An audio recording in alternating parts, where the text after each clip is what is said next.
পারমাণবিক কার্যক্রমে ২০টি সাফল্য পেয়েছে ইরান। পশ্চিমাদের চোখ ফাঁকি দিতে কিভাবে সফল হলো ইরান? যদিও আয়াতুল্লাহ আলী খামেনির দেশটির উপর ক্রমাগত চাপ দিয়েই চলেছে যুক্তরাষ্ট্র, পারমাণবিক ইস্যুতে একটি কার্যকরী সমাধানের পথ বের করতে আলোচনার দুয়ারও খুলেছে মার্কিন প্রশাসন। প্রশ্ন হলো, ইরানের পারমাণবিক সাফল্যের পেছনে কোনো রহস্য লুকিয়ে আছে কি? ইরানের ল্যাবগুলোতে আসলে কি চলছে? ইরান যাতে পারমাণবিক খাতে অগ্রগতি না করতে পারে সে বিষয়ে ষড়যন্ত্র অব্যাহত রেখেছে যুক্তরাষ্ট্র। ইরানের বিরুদ্ধে সামরিক হামলা চালাতে মধ্যপ্রাচ্যের ঘাঁটিগুলোতে সব ধরনের প্রস্তুতি নিয়েছেন মার্কিন প্রেসিডেন্ট ডোনাল্ড ট্রাম্প। তবে এত কিছুর পেছনে যে ইরানের পারমাণবিক কার্যক্রম চিরতরে বন্ধ করতে চান ট্রাম্প, সে বিষয়টি এখন পরিষ্কার।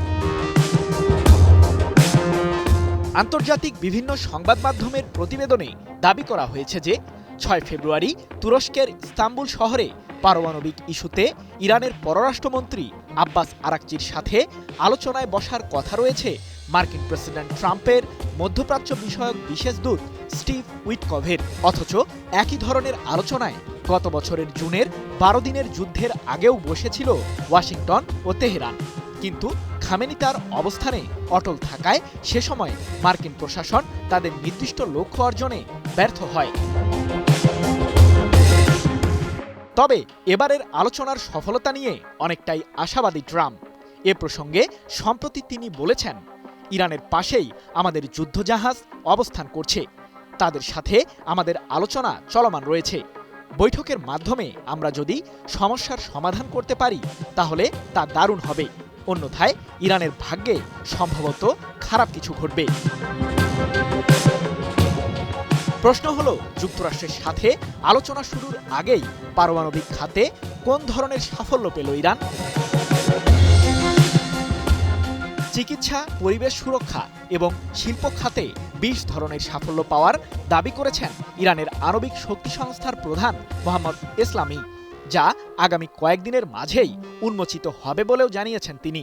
এ সম্পর্কে ইসলামি বলেছেন, ইরানিদের জীবনযাত্রার মান উন্নত করার জন্যই আমরা পারমাণবিক প্রযুক্তি এগিয়ে নিচ্ছি। আর এবারের বৈজ্ঞানিক পরীক্ষা নিরীক্ষায় আমরা ত্বকের ক্যান্সারের চিকিৎসার জন্য রেডিও ফার্মাসিউটিক্যাল উদ্ভাবন করেছি, যার মাধ্যমে এই প্রতিষেধক তৈরিতে বিশ্বের কয়েকটি দেশের মাঝে ইরান তার অবস্থান অর্জন করেছে। ৩ ফেব্রুয়ারি এক প্রতিবেদনে বিষয়টি নিশ্চিত করেছে মধ্যপ্রাচ্য ভিত্তিক সংবাদ মাধ্যম মেহের নিউজ এজেন্সি। এছাড়াও ইসলামি কোয়ান্টাম সায়েন্স, লেজার প্রযুক্তি এবং ডিউটেরিয়াম প্রক্রিয়া সহ পারমাণবিক সম্পর্কিত প্রযুক্তির অগ্রগতির উপর আরও আলোকপাত করেছেন। এগুলিকে ভবিষ্যৎমুখী উদ্ভাবন হিসাবেও বর্ণনা করেছেন ইরানের আণবিক শক্তি সংস্থার প্রধান। হিরন আরও মিনারেল ওয়াটার মাত্র ৫০ পয়সায় প্রতি লিটার।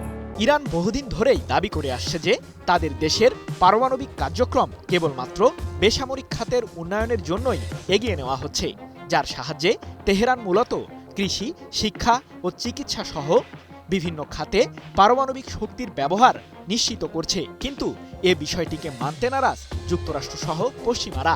মূলত তাদের দাবি, ইউরেনিয়াম ব্যবহার করে ইরান পারমাণবিক অস্ত্র তৈরির পথ সুগম করছে।